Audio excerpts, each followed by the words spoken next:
चलो बच्चों, देखिए हम लोग पढ़ रहे हैं chemical bonding and P block. ठीक है, तो इसमें हम लोग अब आगे देखने जा रहे हैं। बेटा यहाँ सब लोग 1 मिनट के लिए देखिए। तो ये हमने पढ़ा, ये मैं ही आपको बता रहा हूँ कि ये देखिए, जब भी एक कार्बन पे 2 OH ग्रुप, ये देखिए नॉर्मली, इधर देखिए सब लोग, इधर देखो बेटा, एक कार्बन पे अगर 2 OH ग्रुप हैं तो इसको बोलेंगे हम लोग जेम डाई ऑल। ठीक है, तो अगर एक कार्बन पे 2 OH ग्रुप हैं इसको बोलेंगे जेम डाई ऑल। तो जेम डाई ऑल, ये बेटा देखिए, यहां लोन पेयर है, यहां लोन पेयर है, यह है जेम डाई ऑल। तो gem diol are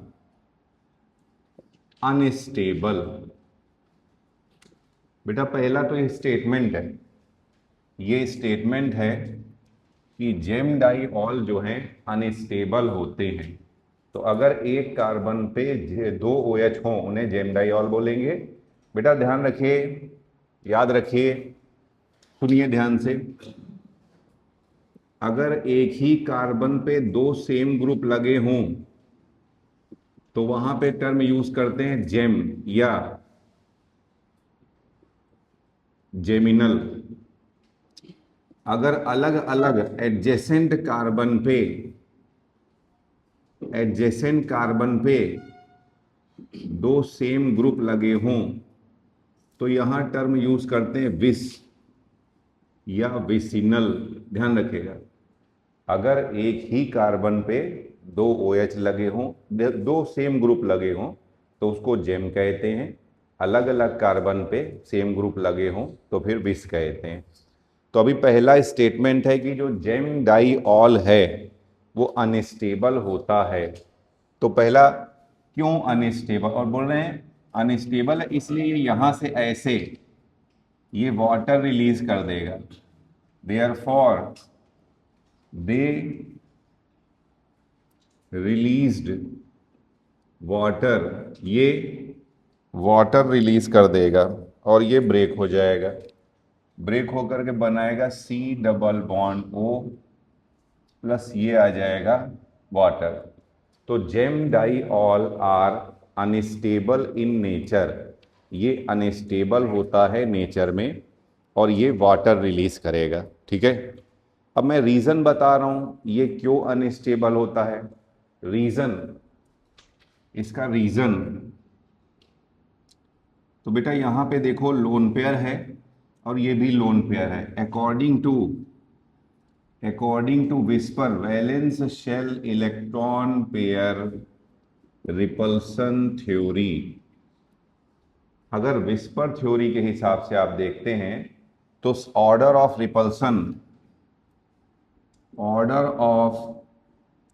repulsion सबसे ज्यादा रिपल्सन लगेगा लोन पेयर में, फिर लगेगा लोन पेयर बॉन्ड पेयर में, और सबसे कम लगेगा बॉन्ड पेयर में। ठीक है, तो ऑर्डर ऑफ रिपल्सन ये होता है कहाँ पे, वेस्पर थ्योरी के हिसाब से। ठीक है, और यहां देखिए दो दो लोन पेयर हैं, लोन पेयर एडजेसेंट पोजीशन पे, तो यहाँ पे रिपल्सन लग जाएगा। रिपल्सन के कारण ये अनस्टेबल होता है और यहाँ से वाटर रिलीज हो जाएगा। तो यहाँ पे रीजन, तो यहाँ पे रीजन आ जाएगा due to lone pair repulsion, due to lone pair repulsion. तो भैया ध्यान रखिएगा कि जो जेम डाइऑल अनस्टेबल होते हैं ये टूट जाएंगे, इनसे वाटर रिलीज हो जाएगा, और इसका रीजन है लोन पेयर रिपल्सन। अब अगला स्टेटमेंट है, अगला मैं स्टेटमेंट लिख रहा हूं। अब ये बताना ये ट्रू फॉल्स है, ट्रू और फॉल्स, कि ऑल जेम डाइऑल्स आर अनस्टेबल। कह रहे हैं सभी जेम डाइऑल अनस्टेबल होते हैं नेचर में। बताइए सत्य है या असत्य है। तो बोल रहे हैं भैया यहाँ पे आंसर हो जाएगा असत्य है, ये फॉल्स है। ठीक है, तो बोल रहे हैं भैया कैसे, कैसे फॉल्स है? तो भैया इसका देखिए, पहला है इसमें, इसी के एक्सप्लेनेशन में, इसका एक्सप्लेनेशन है क्लोरल, क्लोरल, क्लोरल या इसी को क्लोरल हाइड्रेट भी कह सकते हैं। क्लोरल हाइड्रेट, फॉर्मूला क्या है इसका? तो इसका फॉर्मूला है CCl3CHOH होल ट्वाइस। ये है क्लोरल हाइड्रेट, ये लीजिए।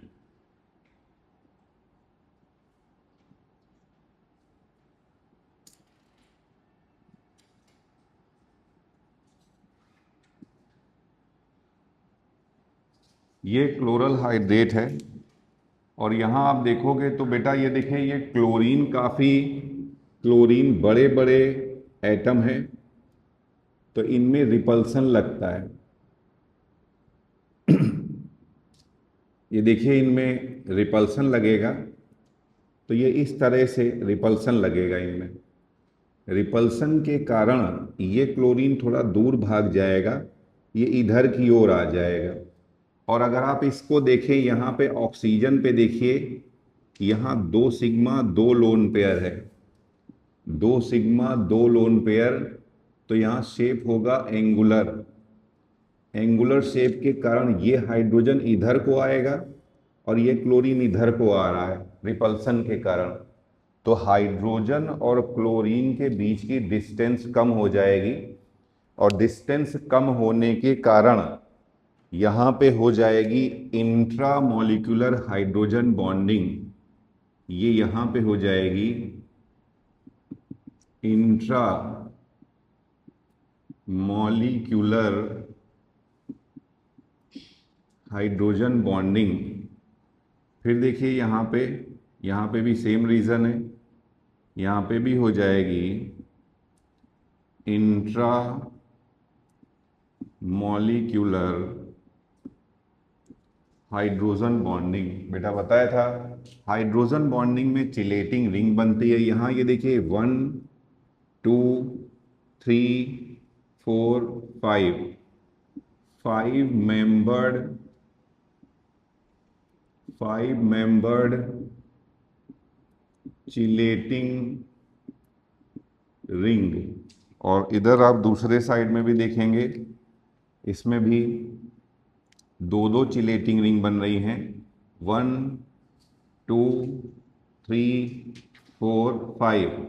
तो ये भी 5 मेंबर्ड चिलेटिंग रिंग, तो 2 यहाँ पर चिलेटिंग रिंग बन रही हैं। ठीक है, बताया था बेटा चिलेटिंग रिंग जो है तभी स्टेबल मानते हैं जब ये जनरली 5 या 6 मेंबर की होगी।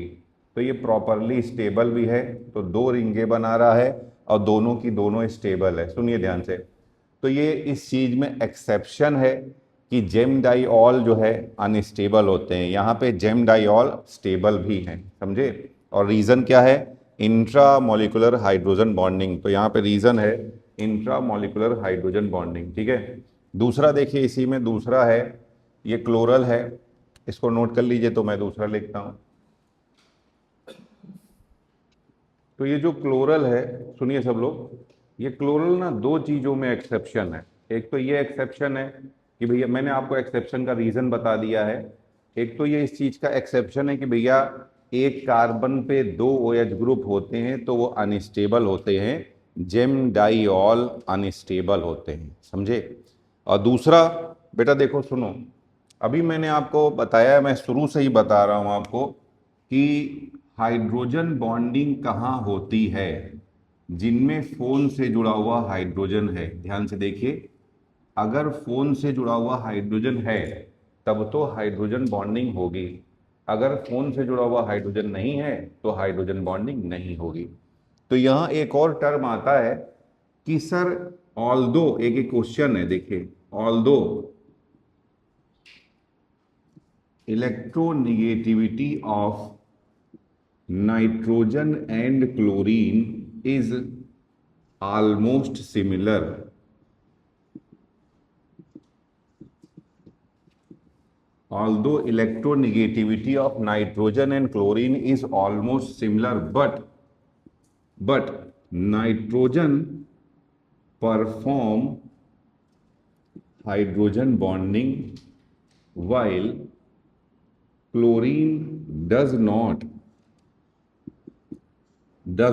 बोल रहे हैं, जबकि नाइट्रोजन और क्लोरीन की इलेक्ट्रोनेगेटिविटी लगभग सेम है, बट फिर भी नाइट्रोजन में हाइड्रोजन बॉन्डिंग होती है और क्लोरीन में हाइड्रोजन बॉन्डिंग नहीं होती है। जर्नली क्लोरीन में हाइड्रोजन बॉन्डिंग नहीं होती है। इसका क्या रीजन है? तो देखो बेटा, रीजन मैंने आपको बताया है, हाइड्रोजन बॉन्ड पहले से ही एक वीक बॉन्ड की कैटेगरी में आता है, स्ट्रॉन्ग बॉन्ड की कैटेगरी में नहीं आता है। और आपको मैंने बताया कि size directly proportional to bond length, inversely proportional to bond strength. Size बढ़ेगा तो बॉन्ड लेंथ बढ़ेगी, बॉन्ड लेंथ बढ़ेगी तो बॉन्ड स्ट्रेंथ घटेगी। तो बेटा नाइट्रोजन का साइज जो है छोटा होता है, स्मॉल होता है, जबकि क्लोरीन का साइज जो है लार्ज होता है। समझे? इसी कारण से यहाँ पे बॉन्ड लेंथ बहुत ज़्यादा बढ़ जाएगी तो बॉन्ड स्ट्रेंथ जो है घट जाएगी। इसीलिए ये जो है therefore it can not perform hydrogen bonding. इसीलिए HCl की अगर बात करें तो देखिए HCl में हाइड्रोजन बॉन्डिंग नहीं होगी, बट अगर NH3 की बात करें तो NH3 में हाइड्रोजन बॉन्डिंग होगी। ठीक है, तो बोल रहे हैं क्लोरीन में जनरली हाइड्रोजन बॉन्डिंग नहीं होती है। तो जो क्लोरल है ना, ये दो चीजों के लिए एक्सेप्शन है। देखिए यहाँ पर क्लोरीन में हाइड्रोजन बॉन्डिंग हो रही है और दूसरा यहाँ जेम डाइऑल है वो स्टेबल भी है।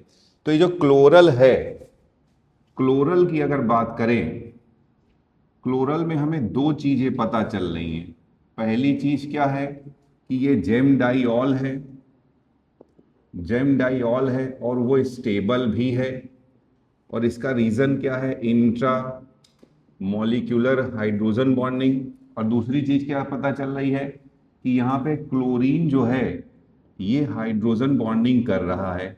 और यहाँ क्लोरीन, सर आपने कहा था क्लोरीन का साइज बड़ा होता है तो क्लोरीन जनरली हाइड्रोजन बॉन्डिंग नहीं कर सकता है। मगर बेटा मैंने बताया यहाँ पे क्लोरीन का बड़े साइज के कारण इनमें रिपल्सन लग रहा है। तो ये देखिए क्लोरीन के एटम दूर दूर जा रहे हैं, ये थोड़ा सा दूर चला जाएगा, इधर से दूर जाएगा तो हाइड्रोजन के पास में आ जाएगा। और यहाँ पे देखिए ये एंगुलर है, 2 सिग्मा 2 लोन पेयर आ रहे हैं तो ये इसके पास में आ जाएगा। तो यहाँ ना रिलेटिवली डिस्टेंस कम हो जाती है, इसलिए यहाँ पे आराम से ये हाइड्रोजन बॉन्डिंग कर लेगा। तो जनरली जो है क्लोरीन हाइड्रोजन बॉन्डिंग नहीं करता है, बट यहाँ पर ये हाइड्रोजन बॉन्डिंग परफॉर्म करता है, ध्यान रखिएगा। ठीक है, तो अब हमने एक चीज आपको बता दिया क्लोरल। इसी तरह से दूसरा भी एग्जाम्पल है इसमें, फ्लोरल। क्लोरल के बाद अगला है फ्लोरल।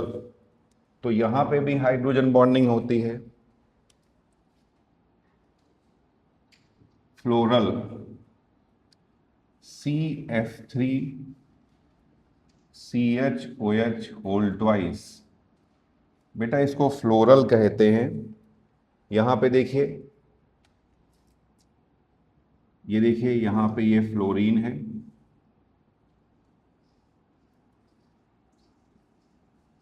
ये OH है।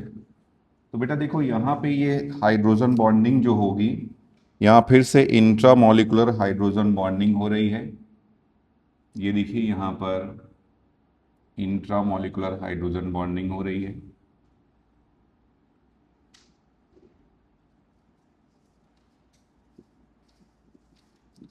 दो चिलेटिंग रिंग मिल रही हैं।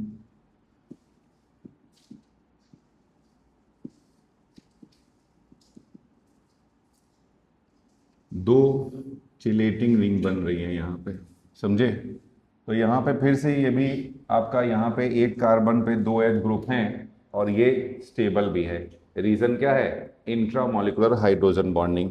एक और यहाँ पे देखना पड़ेगा कि एक कार्बन पे 2 H ग्रुप और वो स्टेबल, यानी कि जेम डाइऑल है और वो स्टेबल भी है।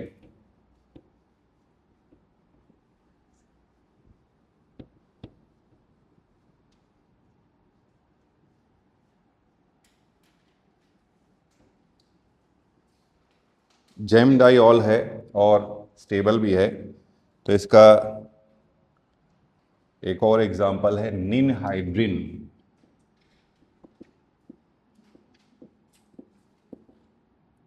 निनहाइड्रिन, निनहाइड्रिन देखिए, ये इसका स्ट्रक्चर है।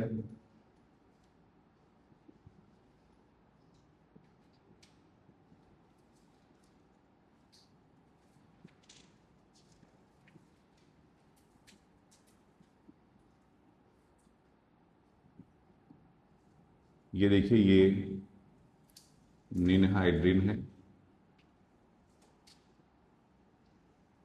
यहां पे आप देख सकते हैं,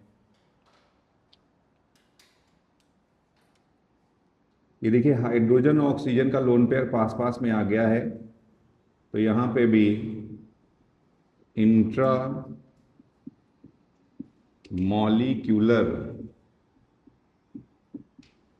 हाइड्रोजन बॉन्डिंग, और यहां पे भी इंट्रा मॉलिक्यूलर हाइड्रोजन बॉन्डिंग। ये देखिए, तो यहाँ पे 1 2 3 4 5 मेंबर्ड चिलेटिंग रिंग, और यहाँ पे भी देख सकते हैं 1 2 3 4 5 मेंबर्ड चिलेटिंग रिंग। तो यहाँ पे भी दो दो 5 मेंबर्ड चिलेटिंग रिंग मिल रही हैं। तो निनहाइड्रिन में भी दो एक ही कार्बन, ये भी जेम डाइऑल है और ये भी स्टेबल है।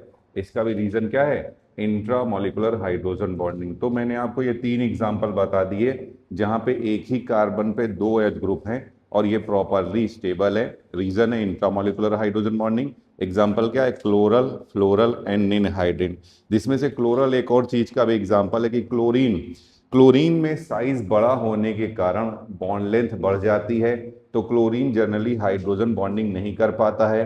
बट यहाँ पे क्लोरल में क्लोरीन हाइड्रोजन बॉन्डिंग करता है। ठीक है, चलिए नोट करिए इसे। देखो बेटा, एक ये क्वेश्चन है, कुछ कंपाउंड दे दिए गए हैं, कुछ नोबल गैस के कंपाउंड है, कुछ हेलोजन के कंपाउंड है। क्वेश्चन आ जाता है, बताइए इनमें से कौन सा कंपाउंड एग्जिस्ट करेगा और कौन सा कंपाउंड एग्जिस्ट नहीं करेगा। इस सबसे पहले मैं आपको कुछ बताना चाहता हूं। मान लीजिए हमारे पास 5 की कंडीशन है, 5 सिग्मा बॉन्ड है या कुछ सिग्मा बॉन्ड है और कुछ लोन पेयर है, ध्यान रखिएगा, मगर कंडीशन 5 की है। तो 5 की कंडीशन में जैसे मान लीजिए हमारे पास 5 में ये कोई सेंट्रल एटम है, ये कोई सेंट्रल एटम है, ये देखिए। और यहाँ पे बेटा 5 की कंडीशन बताया था, एक को प्लेन के ऊपर लगाएंगे, एक को प्लेन के नीचे लगाएंगे, और ये जो 3 बचेंगे यहाँ पे हम लोग प्लेन पे लगाएंगे, इसको हम लोग प्लेन पे लगाएंगे। ध्यान से देखिए, यहां पे मैं सीधे इसी में अप्लाई कर रहा हूं। ये देखिए, ये जेनन है, पूछ रहे हैं एग्जिस्ट नॉट एग्जिस्ट। पहला है XeF3 माइनस, जेनन है बेटा। इसके वैलेंस शेल में 8 इलेक्ट्रॉन होते हैं। मैंने सिखाया, एक माइनस का मतलब एक और आ गया, तो कितने हो जाएंगे? 9। 9 में से 3 खर्च हो जाएंगे, कितने बचेंगे? 6। तो यहाँ पे 6 का मतलब 3 लोन पेयर, 3 लोन पेयर। और ये जो 3 खर्च हो रहे हैं, यहाँ आ रहा है 3 सिग्मा बॉन्ड, यही तो आ रहा है ना, 3 सिग्मा बॉन्ड और 3 लोन पेयर आ रहा है। तो 3 और 3 क्या हो गया? 6 हो रहा है। 6 की मैं एक्चुअली बात कर रहा हूँ, 5 बोल दिया था शुरुआत में। हम लोग 6 की कंडीशन देख रहे हैं, समझे? तो 6 में कैसे अरेंज करते थे? ये देखिए, एक को प्लेन के ऊपर लगाते हैं, एक को प्लेन के नीचे लगाते हैं, और जो 4 बचेंगे उनको प्लेन पे लगाएंगे। बस ये जरूर याद रखिएगा कि कभी भी अगर लोन पेयर 90 डिग्री के एंगल पे आ जाएगा तो बहुत ज़्यादा रिपल्सन लगेगा, सिस्टम हाईली अनस्टेबल हो जाएगा। तो अगर कभी लोन पेयर के रेस्पेक्ट में 90 डिग्री पे आ जाएगा तो वो मॉलिक्यूल बन नहीं पाएगा, वो मॉलिक्यूल एग्जिस्ट नहीं करेगा। अब यहाँ पे देखिए, मैं अरेंज करने की, बेटा पहले तो ये ऑक्टाहेड्रल की कंडीशन है, यहाँ सारे बॉन्ड एंगल सेम है, तो एक लोन पेयर मैंने प्लेन के ऊपर लगाया, एक लोन पेयर प्लेन के नीचे लगाया, ये देखिए, और तीन जो ये बॉन्ड हैं, तीन बॉन्ड को मैंने इस प्लेन पे लगा दिया है। अगर तीन बॉन्ड यहाँ लगाओगे तो पक्का एक लोन पेयर यहाँ आएगा। और ये देखिए, ये जो लोन पेयर है, यहाँ पे दो लोन पेयर के बीच में 90 डिग्री का एंगल आएगा। ये देखिए, एक प्लेन है, ये प्लेन पे आ रहा है, तो ये दो लोन पेयर के बीच में 90 डिग्री का एंगल आ जाएगा। ये देखिए, ये यहाँ पे 90 डिग्री का एंगल आ रहा है। और अभी मैंने आपको बताया है, अगर लोन पेयर 90 डिग्री के एंगल पे आ गया तो वो हाईली अनस्टेबल हो जाएगा। तो यहाँ पे दो लोन पेयर एक दूसरे से 90 डिग्री पे आ रहे हैं, इसलिए कंपाउंड डज नॉट एग्जिस्ट, ये एग्जिस्ट नहीं करेगा। तो अब एक इससे चीज पता चलती है, आप सोचो, हम लोग मैक्सिमम दो लोन पेयर कब रख सकते हैं यहाँ पे कि उनमें 90 डिग्री पे ना आए? तो एक ऊपर रख सकते हैं, एक नीचे रख सकते हैं। तो एक चीज प्रूफ हो गई कि ऑक्टाहेड्रल के केस में दो से ज्यादा लोन पेयर आ जाए तो वो कंपाउंड एग्जिस्ट ही नहीं करेगा। सोचिए कि अगर ऑक्टाहेड्रल के केस में दो से ज्यादा लोन पेयर आ जाए तो पक्का तीसरा लोन पेयर कहाँ आएगा? पहले लोन पेयर के 90 डिग्री पे। देखो ये ना, इससे भी 90 डिग्री पे, ये इससे भी 90 डिग्री पे, क्योंकि ये प्लेन पे है ना, प्लेन ऊपर से भी 90 डिग्री की है, प्लेन नीचे से भी 90 डिग्री पे, तो दोनों और 90 डिग्री के एंगल पे आ रहा है। तो एक और स्टेटमेंट पता चलता है कि ऑक्टाहेड्रल शेप में या स्क्वायर बाई पिरामिडल में जब भी कभी दो लोन पेयर, बल्कि दो से ज्यादा लोन पेयर हम लोग लगा ही नहीं सकते, समझे? तो एक स्टेटमेंट मिल गया हम लोगों को। स्टेटमेंट है कि इन octahedral compound maximum two lone pair can be arranged।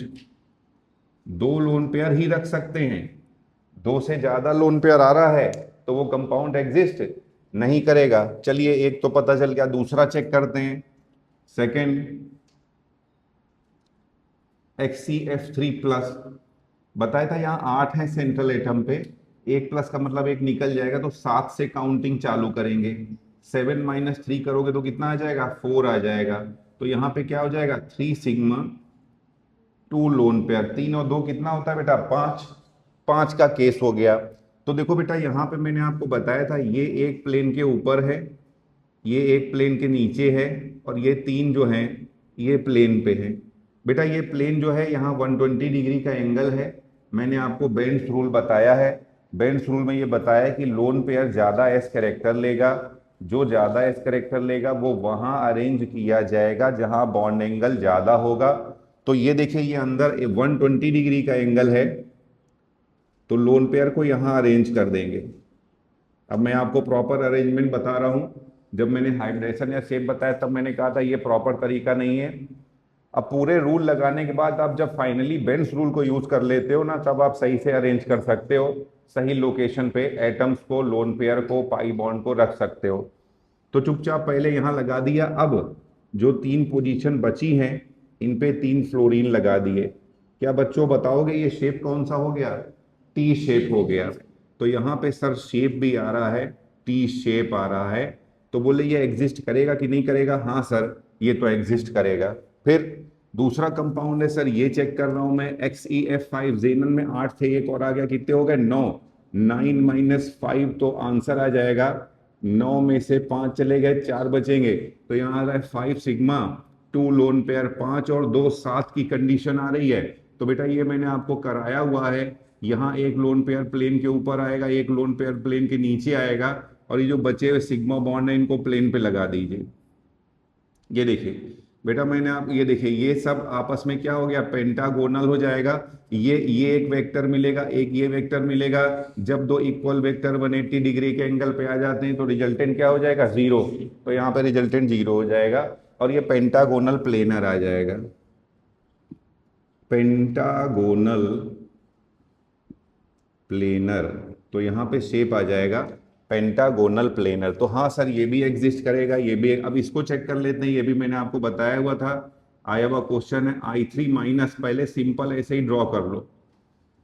यहाँ पे 7 थे, एक माइनस का मतलब 8 हो गए, 8 में से 2 खर्च हो गए तो 6 बचेंगे। तो यहाँ पे 2 सिग्मा 3 लोन पेयर, फिर से 5 की कंडीशन है। तो यहाँ पे सेंटर पे भी आयोडीन है, एक प्लेन के ऊपर एक प्लेन के नीचे, और 3 को प्लेन पे लगाएंगे। अभी बताया था अंदर ये जो पोजीशन होती है इनको इक्वेटोरियल पोजीशन बोलते हैं। यहाँ पे देखिए बॉन्ड एंगल कितना है, 120 डिग्री। बेंस रूल के अकॉर्डिंग लोन पेयर को वहां अरेंज करते हैं जहां पे बॉन्ड एंगल सबसे ज्यादा हो। तो यहाँ पे लोन पेयर को अरेंज करेंगे, यहाँ आयोडीन लगाएंगे, यहाँ आयोडीन लगाएंगे। ये देखिए ये इसका एक्चुअल स्ट्रक्चर आ जाएगा, समझे, ध्यान रखिएगा। तो इसका शेप जो है, अगर आप शेप की बात करें तो इसका शेप लीनियर आ जाएगा। अब ऐसे भी क्वेश्चन पूछा जा सकता है, बताओ यहाँ लोन पेयर किस पोजीशन पे है। तो यहाँ लोन पेयर इक्वेटोरियल पोजीशन पे है। ये जो दोनों आयोडीन है इसको एक्सियल पोजीशन बोलते हैं, ये एक्सियल पोजीशन पे। शेप क्या हो जाएगा, लीनियर। तो हाँ सर ये एग्जिस्ट करेगा। अब I3+ चेक कर रहे हैं हम लोग, I3+, ये देखिए सेम वैसे ही सॉल्व कर सकते हैं। पहले इसे रफली अरेंज कर लीजिए, यहाँ पे प्लस चार्ज लगा दीजिए। तो यहाँ पर आप देखोगे, सुनो ध्यान से, ये आयोडीन है, 7 होते हैं, 8 7 होते हैं, एक निकल गया, 6 बचे, 6 में से 2 खर्च हो जाएंगे, 4 बचेंगे। तो यहाँ जाएगा 2 सिग्मा 2 लोन पेयर। ये देखिए 2 सिग्मा 2 लोन पेयर पे शेप क्या हो जाता है, एंगुलर हो जाता है। तो सर ये भी एग्जिस्ट करेगा, I3+ भी एग्जिस्ट करेगा। ICl4-, ICl4-, बेटा आयोडीन में 7 होते हैं, एक और आ गया, 8 हो गए, 8 में से 4 चले जाएंगे, 4 बचेंगे। 4 सिग्मा 2 लोन पेयर, बेटा 4 सिग्मा 2 लोन पेयर मैंने बताया था। ये देखिए एक को प्लेन के ऊपर लगा दो, एक को प्लेन के नीचे लगा दो। ये जो 4 सिग्मा बचे हैं इनको आप प्लेन पे लगा दीजिए, एक ये वेक्टर मिलेगा, एक ये वेक्टर मिलेगा। जब दो इक्वल वेक्टर एक दूसरे से 180 डिग्री के एंगल पे आ जाते हैं तो रिजल्टेंट 0 हो जाएगा। तो इसको पूरी तरह से आप कैंसिल कर दीजिए। अब ये जो क्लोरीन बचे हुए हैं, ये क्लोरीन को अगर आप आपस में जोड़ोगे तो ये एक स्क्वायर बनेगा, और एक ही प्लेन में आ रहा है तो शेप हो जाएगा स्क्वायर प्लेनर। तो ये कंपाउंड एग्जिस्ट करेगा, हाँ ये कंपाउंड एग्जिस्ट करेगा, इसमें कोई दिक्कत नहीं है। तो यहाँ पे मैंने बताया, ये देखिए सारे के सारे कंपाउंड जो हैं ये एग्जिस्ट कर रहे हैं। अब यहाँ पे देखिए इसमें एक और क्वेश्चन है आगे कि वेपर प्रेशर एथिल अल्कोहल का, और बेटा याद रखो, सुनो ध्यान से, ये पहले तो ये है इथेनॉल, इथेनॉल या एथिल अल्कोहल। बेटा याद रखिए जब भी ऑक्सीजन की जगह सल्फर लगाएंगे तो नाम के पहले थायो आ जाता है, तो इसे इथेन थायोल बोल देंगे, समझे। या एथिल थायो अल्कोहल भी बोल सकते हो आप इसे, जर्नल नेम ये एथिल अल्कोहल है, ये एथिल थायो अल्कोहल है, ये इथेनॉल है, वो इथेन थायोल आप बोल सकते हो।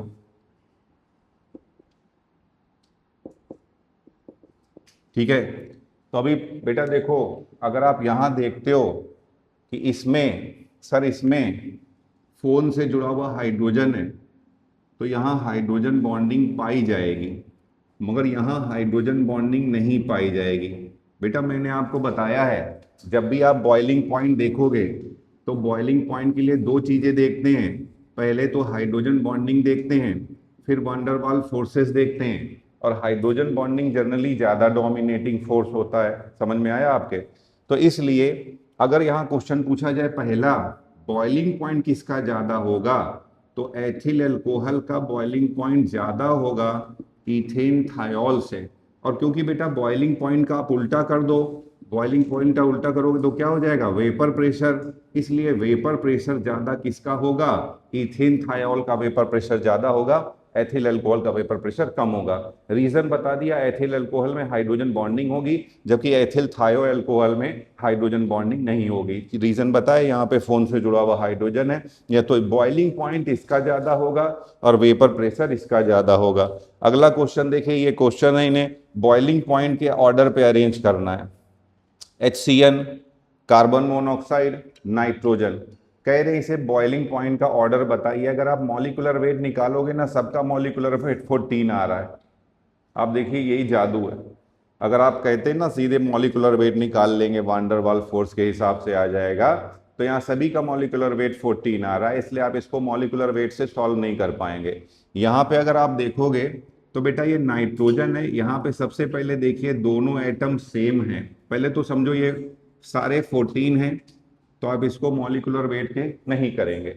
बेटा ये नाइट्रोजन है, यहाँ दोनों एटम सेम है तो ये नॉन पोलर होगा, ये नॉन पोलर है तो यहाँ पे फोर्स डेवलप होगा, इंड्यूस डाइपोल, इंड्यूस डाइपोल। और ये कार्बन मोनोऑक्साइड तो सर पोलर दिख रहा है, एक तरफ कार्बन और एक तरफ ऑक्सीजन है, तो यहाँ पे भी फोर्स डेवलप होगा, इंड्यूस डाइपोल इंटरेक्शन, ये यहाँ पे फोर्स डेवलप होगा, डाइपोल डाइपोल इंटरेक्शन। और मैंने आपको बताया dipole dipole interaction are stronger with respect to the induce dipole, dipole dipole interaction ज्यादा स्ट्रॉन्ग होता है इंड्यूस डाइपोल इंटरेक्शन के रेस्पेक्ट में, समझे। तो ये स्ट्रॉन्ग फोर्स है और ये वीक फोर्स है। सर ये भी तो पोलर दिख रहा है, कार्बन नाइट्रोजन हाइड्रोजन ये भी पोलर है, तो यहाँ पे भी क्या लगेगा, डाइपोल डाइपोल इंटरेक्शन लगेगा। अब बताइए ये भी पोलर हो गया, ये भी पोलर हो गया, दोनों 14 हो गए, अब हम कैसे करेंगे बताइए, आपने फिर फंसा दिया हमें यहाँ ला करके है। अब जंतर मंतर में बैठेंगे, समझे।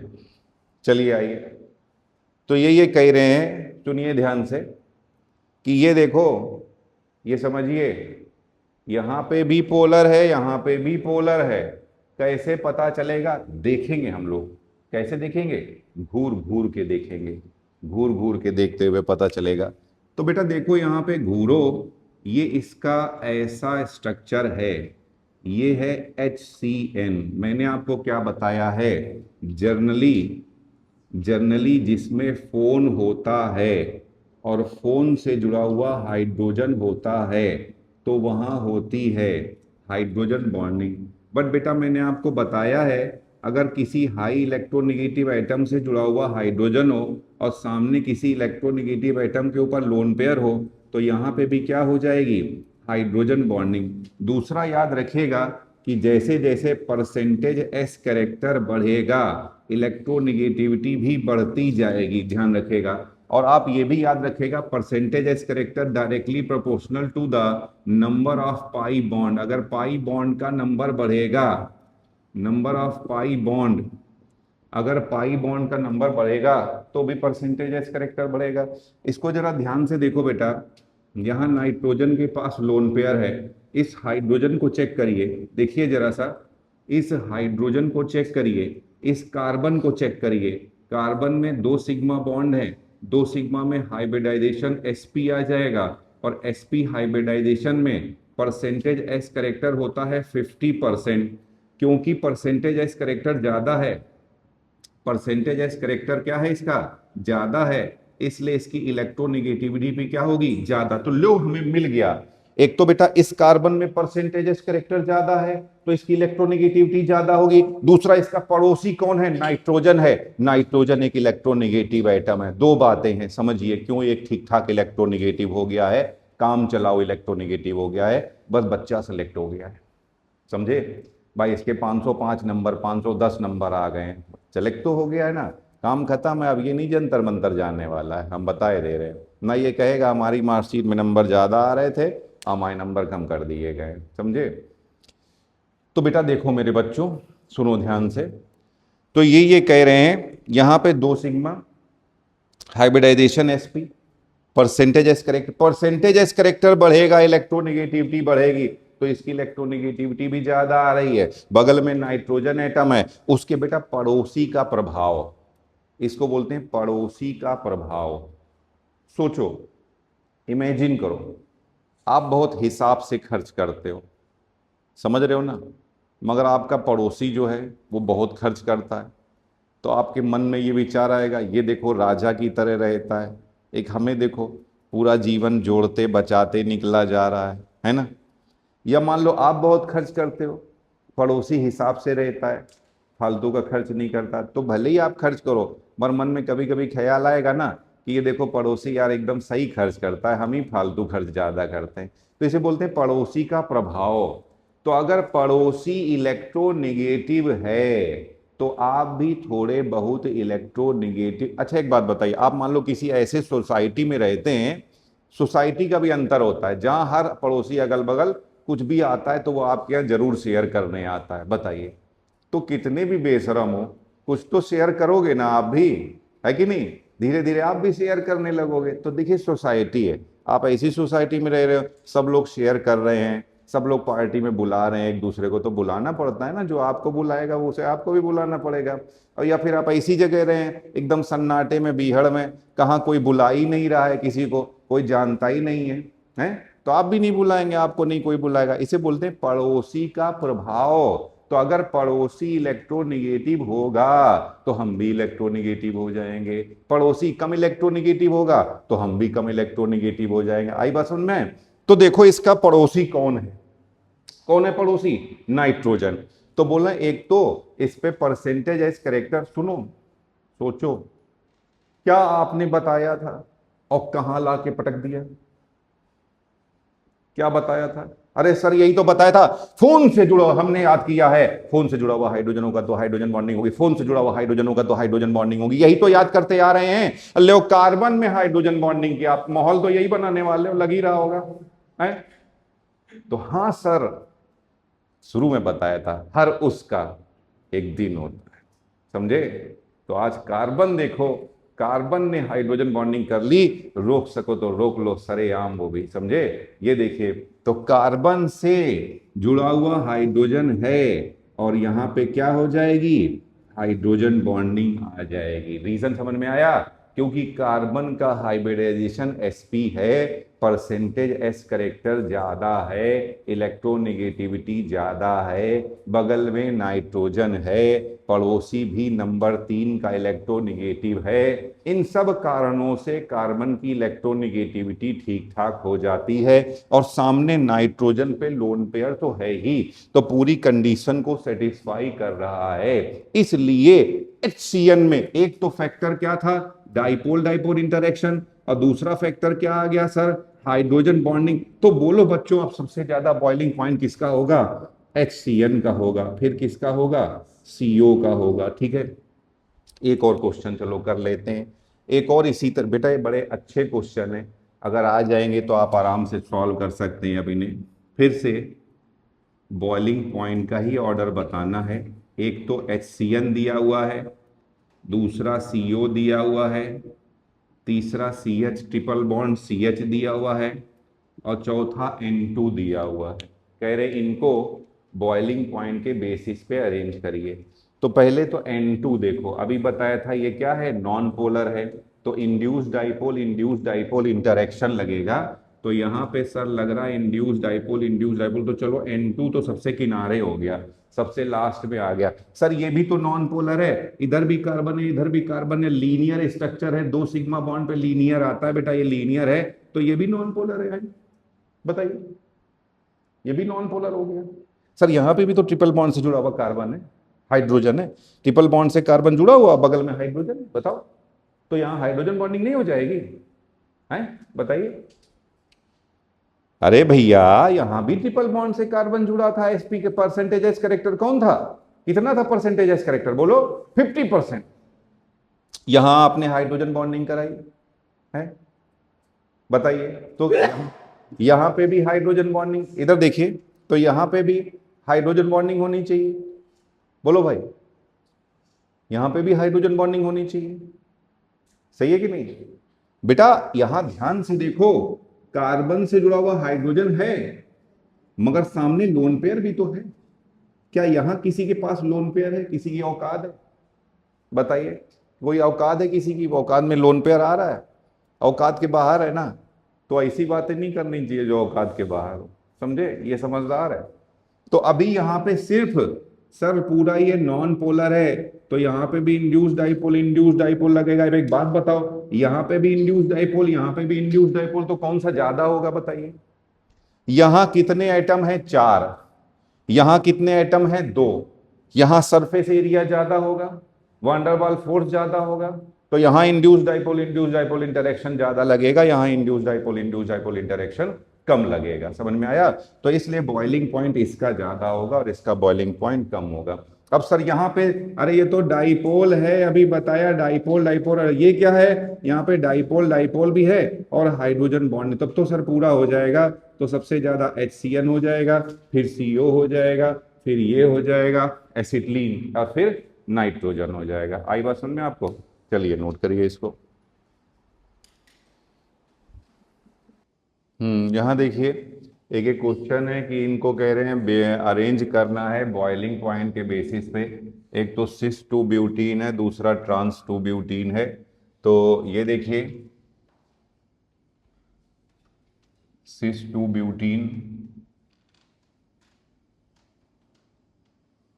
और दूसरा है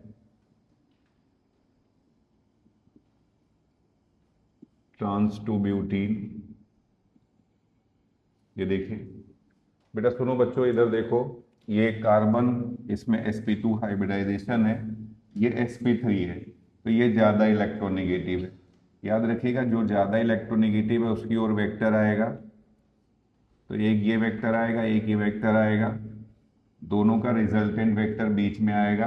क्योंकि रिजल्टेंट वेक्टर आ रहा है तो ये पोलर है, ये पोलर है, और पोलर है तो यहाँ पे लगेगा डाइपोल डाइपोल इंटरेक्शन। यहाँ पे देखिए बेटा, इस कार्बन का वेक्टर इधर की ओर आएगा, इधर आएगा, और इस कार्बन का वेक्टर इधर की ओर आएगा। तो ये दोनों वेक्टर आपस में कैंसिल हो जाएंगे। सिमिलरली इनके भी वेक्टर आपस में कैंसिल हो जाएंगे। तो यहाँ पे वेक्टर रिजल्टेंट जीरो आ जाएगा। तो यहाँ पे डाइपोल मोमेंट जीरो आ जाएगा, और ये नॉन पोलर होगा। नॉन पोलर है तो यहाँ पे लगेगा इंड्यूस्ड डाइपोल इंटरेक्शन। यहाँ पे लगेगा इंड्यूस्ड डाइपोल इंटरेक्शन। समझे? तो बेटा, डाइपोल इंटरेक्शन ज़्यादा स्ट्रांग होता है, इंड्यूस्ड डाइपोल इंटरेक्शन क्या है, वीक फोर्स होता है। इसलिए बॉइलिंग पॉइंट किसका ज़्यादा होगा, सिस टू ब्यूटीन का boiling point trans two butene से ज़्यादा होगा।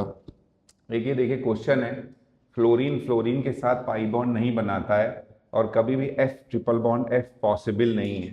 कह रहे हैं F triple bond F possible नहीं है, क्यों? तो F triple bond F does not exist. क्यों भैया, क्यों ये नहीं एग्जिस्ट करता है? उसका रीज़न देखिए यहाँ पर। बेटा देखो, ये फ्लोरीन है, फ्लोरीन के पास 7 इलेक्ट्रॉन थे, एक एक शेयर कर लिया, कितने हो गए, 8। अब अगर ये और शेयर करेगा, ये लीजिए, चलिए मैंने शेयर कर दिए, दोनों ने 3-3, सुनिए, दोनों ने 3-3 शेयर कर लिए, तो 7 को 3 मिल गए, कितने हो गए, 10। 7 पे 3 मिल गए, कितने हो गए, 10। तो यहाँ 10 इलेक्ट्रॉन हो जाएंगे। बेटा इसका वैलेंस शेल है क्या, 2s और 2p। यहाँ मैक्सिमम कितने रख सकता है, 2। यहाँ मैक्सिमम कितने रख सकता है, 6। तो अपने वैलेंस शेल में रख कितने सकता था, 8। भरे कितने दे रहे हो, भर पाएगा, मर जाएगा। तो भैया इसके पास अगर d ऑर्बिटल होता तो ये और इलेक्ट्रॉन ले लेता, तो इसके पास d ऑर्बिटल नहीं है। तो पूछा जाएगा कि F triple bond F does not exist, इसका रीजन क्या होगा? तो रीजन, तो डज नॉट एग्जिस्ट, इसका reason absence of d orbital. तो इसका रीजन हो जाएगा absence of d orbital.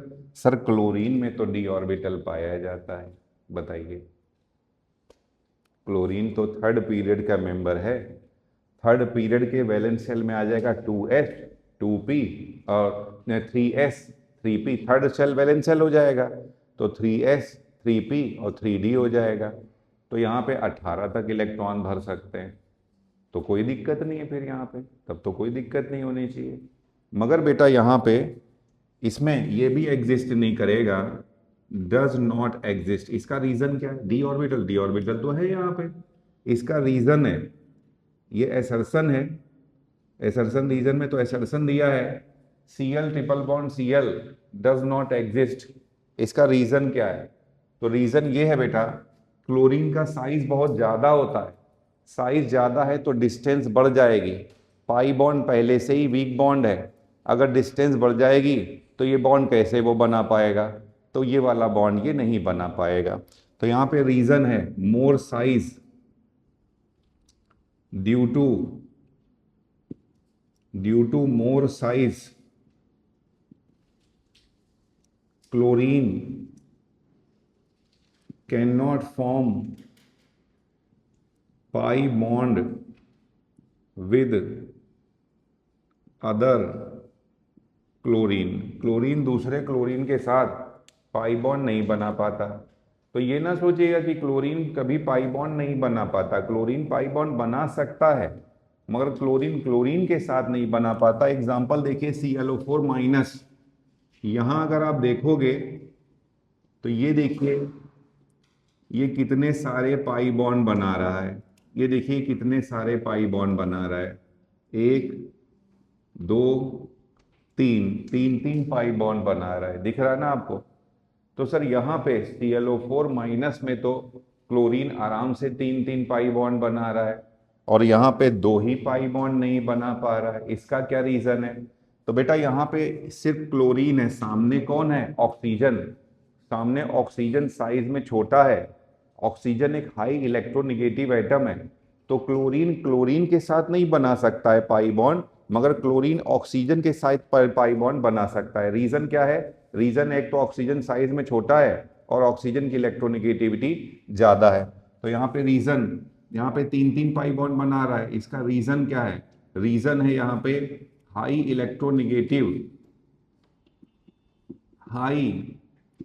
Electronegativity of oxygen, और दूसरा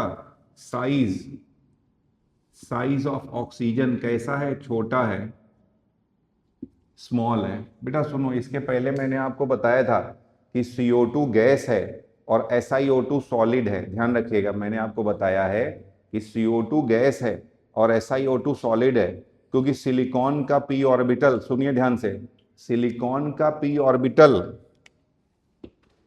अगर मैं अब SiO2 की बात करूं तो यहां बताया है कि p ऑर्बिटल ऑफ सिलिकॉन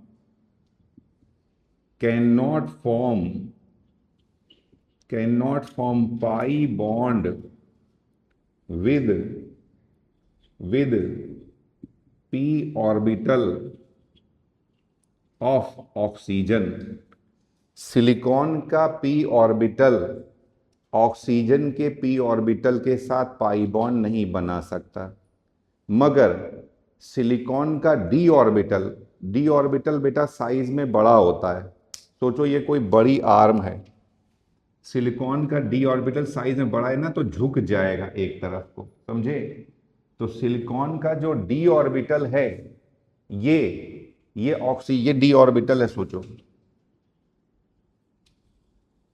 ये लीजिए, ये ऑक्सीजन के साथ, ये सिलिकॉन है, ये ऑक्सीजन का p ऑर्बिटल है, ये देखिए ये ऑक्सीजन के p ऑर्बिटल के साथ पाई बॉन्ड बना सकता है।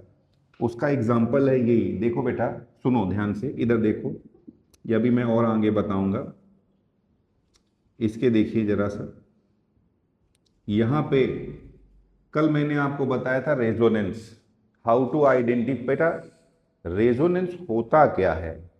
रेजोनेंस अलग से भी बताएंगे, रेजोनेंस ही क्या होता है, कोई बताएगा मुझे क्या होता है रेजोनेंस? हाँ, तो बोल रहे हैं यहां पे बेटा इलेक्ट्रॉन जब घूम सकता है मॉलिक्यूल के अंदर, चलता फिरता है एक जगह से, भैया जैसे देखो तुम वहां पे बैठी हो, थोड़ा थोड़ा सुस्ता रही हो, तो तुम अपनी जगह लोकेलाइज्ड हो, हम यहाँ खड़े हैं, मरे जा रहे हैं, पैर दर्द होने लगते हैं, है कि नहीं?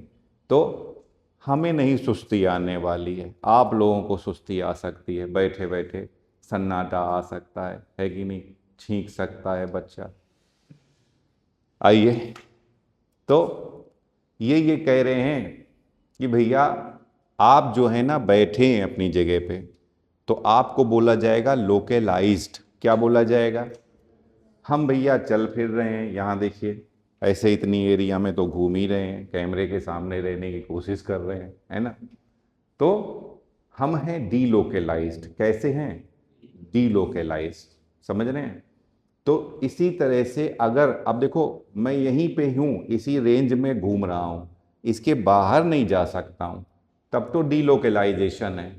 मैं बाहर ही चला जाऊं, इसे इलेक्ट्रॉन का ट्रांसफर कहते हैं। क्या कहते हैं? इलेक्ट्रॉन का ट्रांसफर। और इलेक्ट्रॉन के ट्रांसफर से कौन सा बॉन्ड बनता है? आयनिक बॉन्ड बनता है। तो समझिए कि डीलोकेलाइजेशन में इलेक्ट्रॉन मॉलिक्यूल के अंदर किसी खास रेंज में घूमता रहेगा, बाहर नहीं जाना चाहिए। जैसे मैं यहाँ से यहाँ तक घूम रहा हूँ ना, बस इतना ही इलेक्ट्रॉन घूमेगा। तो जब भी इलेक्ट्रॉन घूमेगा एक जगह से दूसरी जगह पे जाएगा, वो सब रेजोनेंस होगा। क्या होगा? रेजोनेंस। और रेजोनेंस को ही हिंदी में बोलेंगे डीलोकेलाइजेशन ऑफ पाई इलेक्ट्रॉन। क्या बोलेंगे?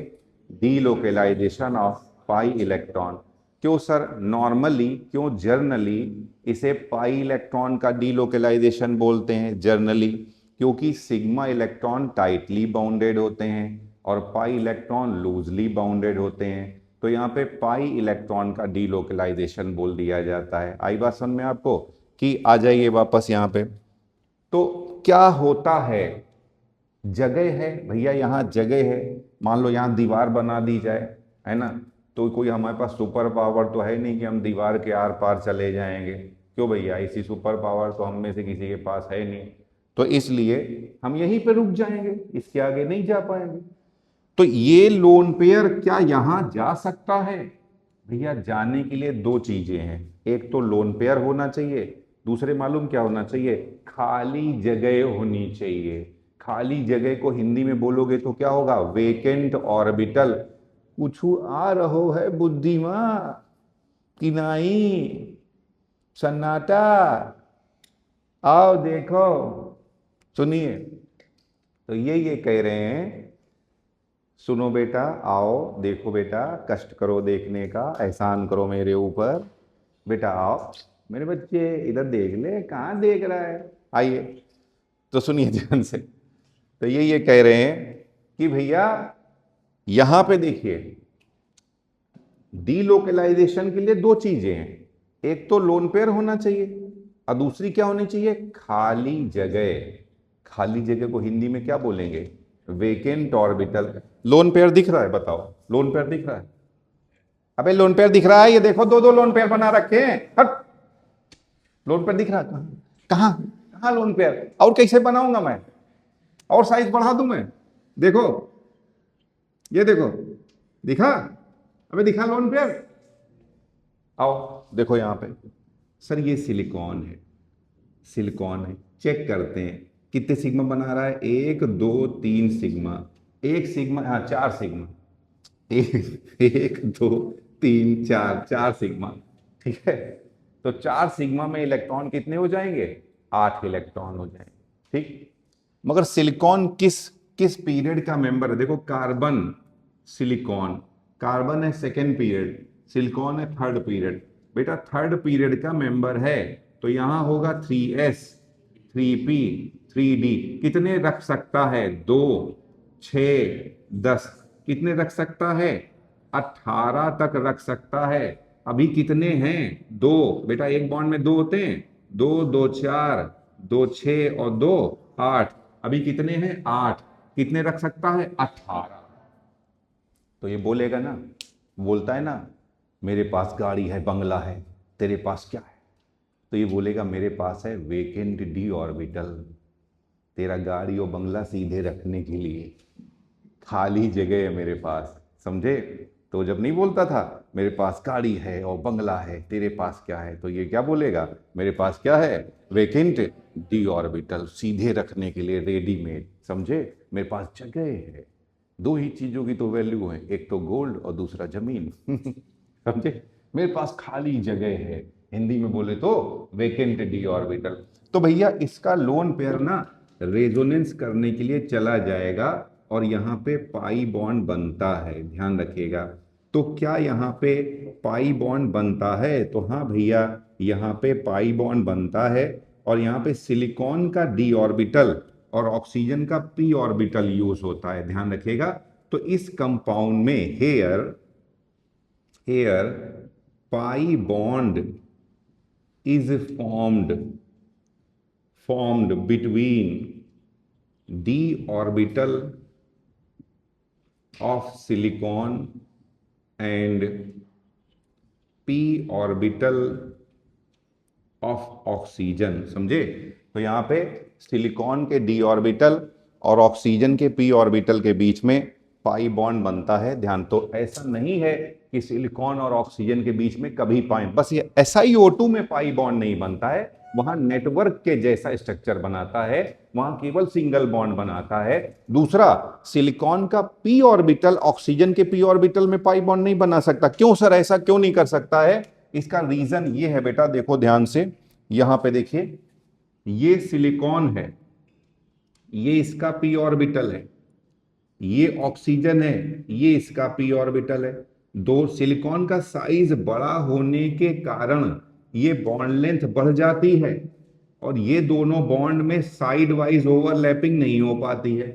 जबकि बताया था अगर सिलिकॉन का डी ऑर्बिटल है ना, तो जैसे पेड़ की टहनी बड़ी होती है ना तो एक तरफ झुक जाती है, तो सिलिकॉन का जो डी ऑर्बिटल होता है वो हल्का सा बेंट हो जाता है, हल्का सा झुक जाएगा और वो ऑक्सीजन के पी ऑर्बिटल के साथ ओवरलैपिंग कर लेगा, साइड वाइज ओवरलैपिंग कर लेगा। कि ये बात समझ में आई आप लोगों को? तो सिलिकॉन का पी ऑर्बिटल, सिलिकॉन का पी ऑर्बिटल ऑक्सीजन के पी ऑर्बिटल के साथ पाई बॉन्ड नहीं बना सकता है, मगर सिलिकॉन का डी ऑर्बिटल ऑक्सीजन के पी ऑर्बिटल के साथ पाई बॉन्ड बना सकता है। इसलिए यहां पे पाई बॉन्ड बनता है, बट यहां पे पाई बॉन्ड नहीं बनता। ये जो पाई बॉन्ड है यहां पे इसका पी ऑर्बिटल और इसका डी ऑर्बिटल, इसलिए इस पाई बॉन्ड को आप बोल सकते हो डी पाई पी पाई। पी भाई नहीं बोल रहा हूं, डी पाई पी पाई बोल रहा हूं। समझ में आया आपके? तो ये क्या है आपका डी पाई पी पाई, समझे?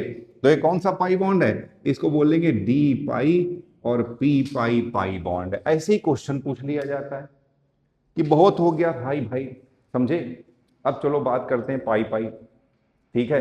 तो पाई पाई के बारे में बात करेंगे आज हम लोग, समझे? एक एक पाई के बारे में बात करेंगे, एक एक पाई का हिसाब दूंगा, पाई पाई का हिसाब दूंगा, होता है ना, मैं आज पूरे पाई का हिसाब चुका दूंगा। तो आइए सुनिए, तो इस पाई पाई के बारे में बात कर रहे हैं। सर सल्फेट, देखो बच्चों घूरो, ये सल्फर है, बताया बेटा, ये इसका स्ट्रक्चर आ जाएगा, H2SO4 बनाओगे, H कहीं पे भी लगा दीजिए, H2SO4 से बनाएंगे, मैं ऐसे अरेंज कर रहा हूं, टेट्राहेड्रल आएगा। पहले तो कितने पाई बॉन्ड आ रहे हैं बेटा, कितने पाई मिल रहे हैं? दो पाई का हिसाब हो रहा है भैया, एक तो ये पाई है और एक ये पाई है। अब ये हमें देखना पड़ता है, देखो ऑक्सीजन के साथ तो कोई प्रॉब्लम नहीं है, मालूम क्यों नहीं है? क्योंकि इसके पास डी ऑर्बिटल है ही नहीं, जो है ही नहीं वो खर्च कहां से करेगा, इसीलिए निश्चिंत है कि नहीं भैया? दो ही लोग तो सुखी हैं, एक जिसके पास सब कुछ है, दूसरा जिसके पास कुछ नहीं। फंसे कौन है हमारे तुम्हारे जगह? मेडियोकर, मिडिल क्लास बेचारे। समझ में आई बात? तो वैसे ही ऑक्सीजन एकदम खुश है, चिंता नहीं है किसी तरीके की। क्यों? उसके पास तो डी ऑर्बिटल है ही नहीं, तो उसकी ओर मत देखना, तुम्हें चेक करना है सल्फर की ओर, क्योंकि सल्फर के पास जो है वो डी ऑर्बिटल है। तो चलो चेक करते हैं। अरे एक बात बताएं, सुनो, जेब में भी पैसा है, मोबाइल में भी पैसा है, तो पहले कौन सा पैसा खर्च करोगे? जेब का। जब जेब में नहीं बचेगा तब इमरजेंसी में मोबाइल का पैसा खर्च करेंगे। सही है कि नहीं भैया? मेरी ओर मत देखो, ना जेब में है ना मोबाइल में है, जेब भी खाली, मोबाइल भी खाली। आइए देखिए यहां पे, तो ये कह रहे हैं सल्फर है, सेंट्रल एटम क्या है? सल्फर। चलो सर इसका हाइब्रिडाइजेशन निकालते हैं। अब तो सब दिख रहा है, कितने सिग्मा दिख रहे हैं? 4 सिग्मा। 4 सिग्मा में ओरिजिनली आपको सिखाया था, आप वैसे भी कर सकते हो, याद करो, SO4-4 याद आ रहा है? SO4-2, सल्फर में 6 होते थे, 6 में से कितने खर्च हो जाएंगे? 6 में 2 और आ गए, 8 हो गए, और 8 के 8 खर्च हो जाएंगे, उससे भी करोगे 4 सिग्मा आएगा। 4 सिग्मा में हाइब्रिडाइजेशन क्या हो जाएगा? sp3 हो जाएगा। सुनो, हाइब्रिडेशन क्या आ रहा है? sp3। तो सर तीनों के तीनों पी ऑर्बिटल खर्च हो गए। पी ऑर्बिटल होते कितने? 3 होते हैं, px py pz। हो यही हो, तुमसे कह रहा हूं, डायगोनली सब निपट जाते हैं एक बार टीचर जब बोल। हाँ चलिए, आइए, कितना असर होता होगा ना यहाँ से वहां तक, किससे कह रहे हैं। चलिए ठीक है, अच्छा ही है। क्या यार, सहेली नहीं आई तुम्हारी? बीमार हो गई क्या? अच्छा, मतलब ठीक है? अच्छा ठीक लग रही थी, चलो सही है। देखिए यहाँ पे, तो ये कह रहे हैं, सुनो बेटा, ये कह रहे हैं कि 3 पी ऑर्बिटल थे, तीनों इसने खर्च कर दिए, तो अब पी तो बचे नहीं, तो पाई बॉन्ड बनाने में कौन सा खर्च करेगा? डी, जबकि ऑक्सीजन कौन सा खर्च करेगा? पी। तो ये जो पाई बॉन्ड है ये कौन सा है, डी पाई पी पाई, और ये भी पाई बॉन्ड कौन सा है आपका, ये पाई बॉन्ड भी कौन सा होगा आपका, डी पाई पी पाई। तो यहाँ पे कौन सा पाई बॉन्ड है, दोनों के दोनों डी पाई पी पाई पाई बॉन्ड है। तो याद रखना, सुनो, अगर पी ऑर्बिटल बचेगा तो पहले वो पी ऑर्बिटल ही खर्च करेगा। जैसे बताया था ना, तुम्हारी जेब में पैसा है तो जेब में पैसा पी ऑर्बिटल, बैंक का पैसा डी ऑर्बिटल, पहले कौन सा खर्च करेगा, पी ऑर्बिटल, बाद में कौन सा खर्च करेगा, डी ऑर्बिटल। चलो इसकी शक्ल देखते हैं, फिर से बताएं, देखो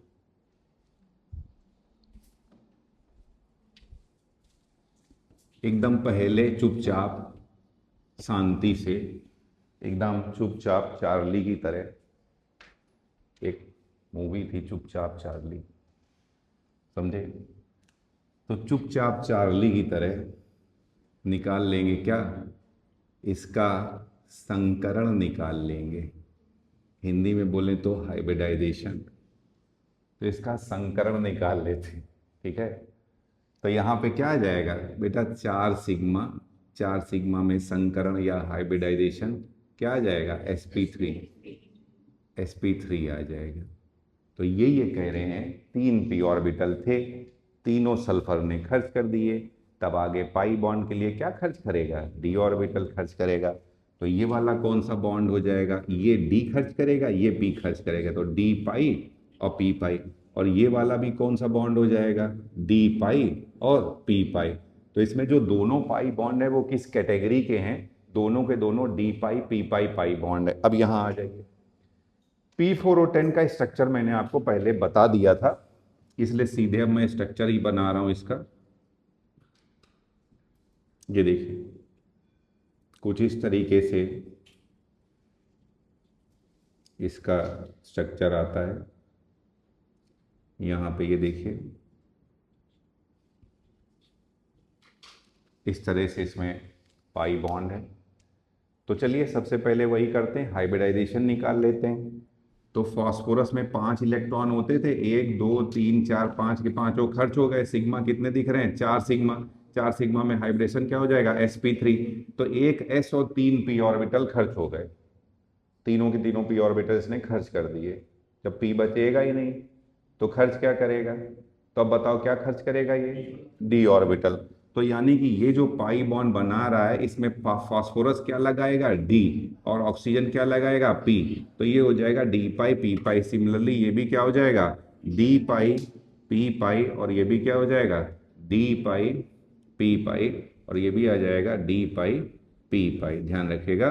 तो ऐसे हम लोग सॉल्व कर लेते हैं। तो यहाँ पे D पाई P पाई पाई बॉन्ड जो है, कभी कभी मान लो हाइब्रिडाइजेशन sp2 आ रहा है, अगर sp2 आएगा तो एक p पाई p ऑर्बिटल बचेगा और वो हाइब्रिडाइजेशन में यूज करेगा, तो वहां पे एक पाई बॉन्ड आपका p पाई हो जाएगा। तो अगर दोनों एटम p ऑर्बिटल यूज करते हैं पाई बॉन्ड बनाने में तो आंसर आ जाएगा p पाई, और अगर p नहीं बचेगा तो वो d यूज करेगा तो d पाई आंसर आ जाएगा।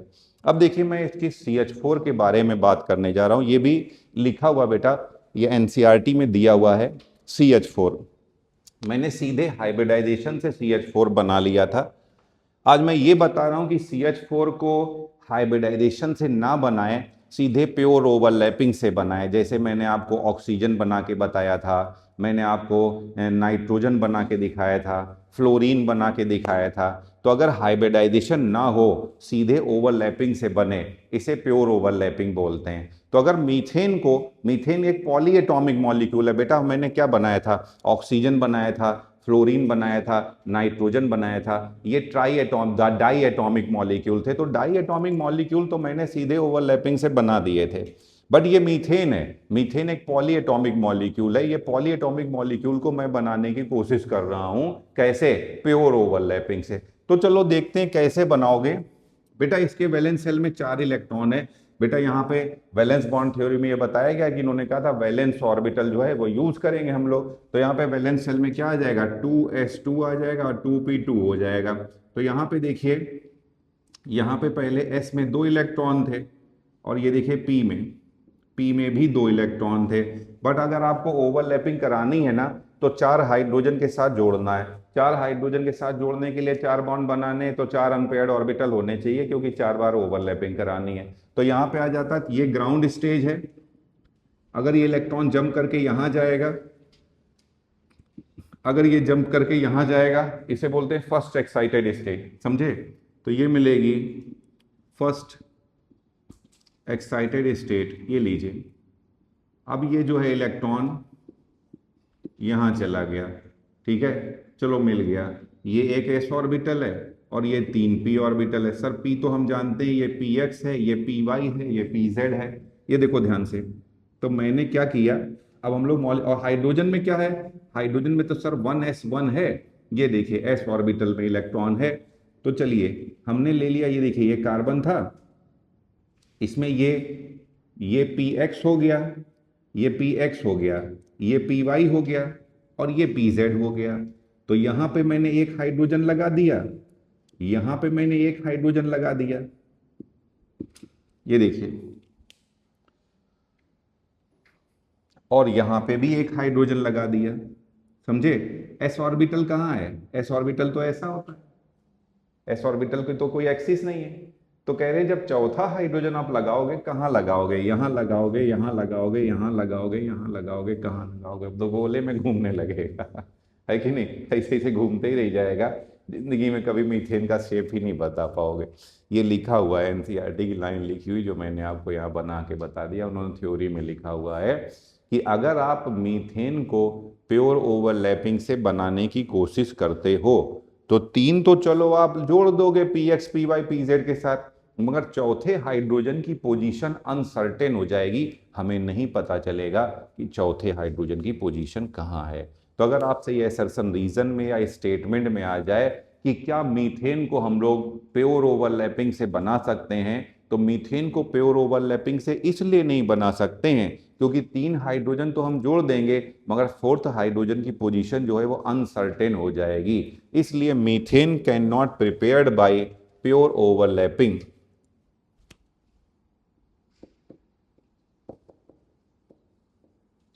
कैन नॉट ड्रॉ या can not prepare by pure overlapping. तो अगर ये स्टेटमेंट आ जाता है कि मीथेन को क्या हम लोग प्योर ओवरलैपिंग से बना सकते हैं, तो मीथेन को हम लोग प्योर ओवरलैपिंग से नहीं बना सकते हैं। और इसका रीजन क्या होगा? रीजन अभी बता दिया,